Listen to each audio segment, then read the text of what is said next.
आजकाल बऱ्याचशा कंपन्यांना वाटतं की चांगलं काम जर व्हायला हवं असेल तर जास्त पैसेही खर्च करावे लागतात. पण अमेरिकेतल्या एका नवीन संशोधनानुसार हा समज अक्षरशः खोटा ठरला आहे. साधारण 5,000 कंपन्यांचा 10 वर्षांचा डेटा तपासला गेला आणि त्यात असं दिसून आलं की ज्या टीममध्ये महिलांचा सहभाग जास्त होता त्या टीममध्ये काम करतानाच्या चुका आणि त्या कामाचा खर्च असं दोन्हीही कमी झालेलं दिसलं. हा अभ्यास रिव्ह्यू ऑफ अकाउंटिंग स्टडीजमध्ये नुकताच प्रकाशित झाला आहे. रिसर्चनुसार म्हणाल तर महिलांची संख्या जास्त असलेल्या टीममध्ये कामातल्या चुका साधारणतः 9% कमी होत्या आणि ऑडिट फीमध्येही 2% घट दिसली. बरं, हे फक्त वरिष्ठ पदांवरच्या महिलांमुळे नाही तर स्टाफ आणि मिड लेवलवरती ज्या महिला होत्या त्यांचा सहभाग जास्त असल्यामुळे झाल्याचंही नोंदवलं गेलं.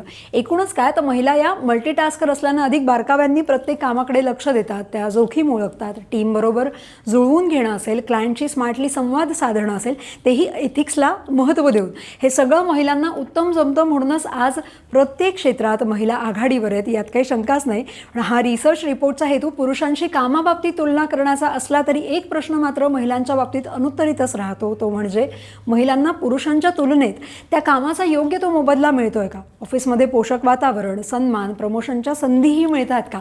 काय वाटतं तुम्हाला? कमेंटमध्ये नक्की सांगा आणि अशा माहितीसाठी फॉलो करा लगावबत्ती.